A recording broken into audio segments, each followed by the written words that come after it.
Reporter Global melaporkan, Dr. Jeprin Hakanu, SH, dan Dwi Joko Prihanto, SH, MH, CH, dan Suarmin, SH, MH, maka dengan tim kuasa hukum tergugat memohon kepada Majelis Hakim PHI Ketapang untuk memutuskan perkara nomor 24 PHI agar menolak gugatan penggugat untuk seluruhnya.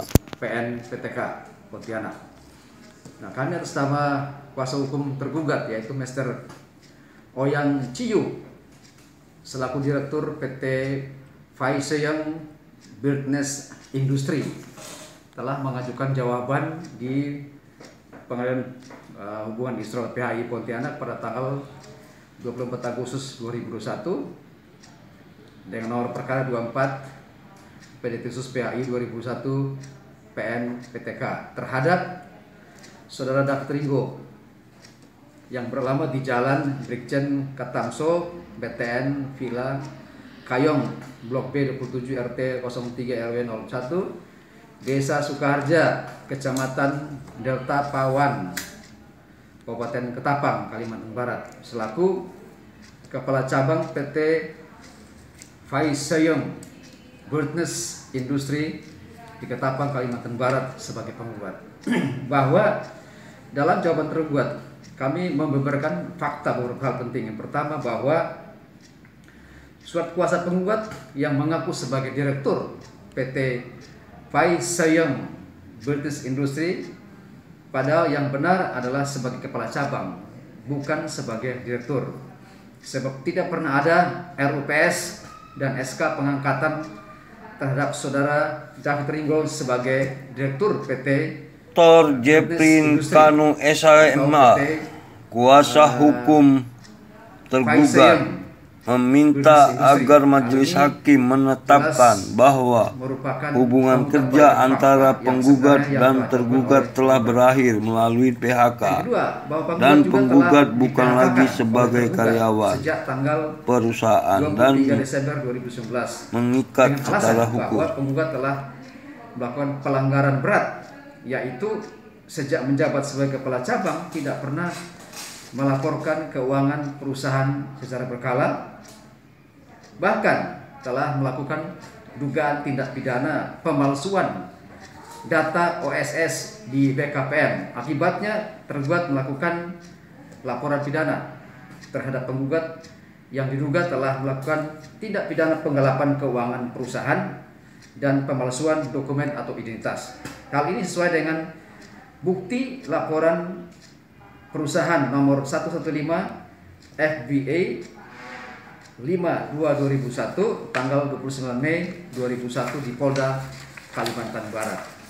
Yang ketiga, bahwa berdasarkan surat edaran Mahkamah Agung atau SEMA nomor 3 tahun 2015 tentang pemberlakuan rumusan hasil rapat pleno Kamar Mahkamah Agung tahun 2015 sebagai pedoman pelaksanaan tugas bagi pengadilan, yakni SEMA nomor 3 tahun 2015 memberikan kaidah bahwa dalam hal terjadi PHK terhadap pekerja atau buruh karena alasan melakukan kesalahan berat X pasal 158 Undang-Undang Ketenagakerjaan pasca putusan Mahkamah Konstitusi nomor 12 tahun 2003 tersebut, maka PHK dapat dilakukan tanpa harus menunggu putusan pidana berkekuatan hukum tetap. Jadi berdasarkan SEMA tersebut, maka sikap dan tindakan secara tegas terhadap penggugat yang diduga telah melakukan pelanggaran berat sudah tepat dan benar menurut hukum, sehingga dapat dilakukan PHK terhadap yang bersangkutan. Yang keempat, bahwa jumlah pesangon dalam nota anjuran yang diterbitkan oleh Mediator Hubungan Industrial Dinas Ketenagakerjaan dan Transmigrasi Kabupaten Ketapang tidak seimbang dengan segala bukti laporan keuangan yang patut diduga telah diselewengkan oleh penggugat ketika menjabat sebagai kepala cabang, bukan sebagai direktur, sejak tahun 2015 sampai dengan 2019 tanpa adanya laporan keuangan secara berkala, menunjukkan bahwa penggugat tidak atau telah menikmati sumber keuangan dalam kurun waktu 2015 sampai 2019 yang dikirimkan oleh tergugat kepada penggugat yang berjumlah kurang lebih 16 miliar lebih. Ya. Kemudian jumlah ini hingga saat ini gugatan ini dilayangkan oleh penggugat. Penggugat tidak pernah memberikan laporan keuangan kepada tergugat sebagai direktur PT Fai Sejong Business Industry. Yang kelima, bahwa dengan adanya bukti bahwa penggugat tidak pernah mempertanggungjawabkan laporan keuangan sejak tahun 2015 sampai 2019, maka tergugat menunggu hingga saat ini pertanggungjawaban penggugat sebagai kepala cabang perusahaan di Ketapang. Laporan keuangan perusahaan yang tidak jelas inilah yang menjadi alasan utama atau sangat kuat dan masuk akal bagi tergugat agar supaya tergugat belum bisa menyelesaikan uang pesangon PHK terhadap penggugat karena tergugat masih menunggu hasil laporan penggugat yang sebenarnya sudah diselesaikan oleh penggugat. Yang keenam, bahwa penggugat sangat ragu dan tidak jelas di dalam gugatannya. Di satu pihak meminta agar penggugat tetap sebagai karyawan perusahaan, namun di sisi lain penggugat minta agar tergugat membayar pesangon PHK sebesar 662 juta, sementara uang sebesar 16 miliar lebih itu tidak mampu dipertanggungjawabkan oleh penggugat sebagai kepala cabang perusahaan di Ketapang.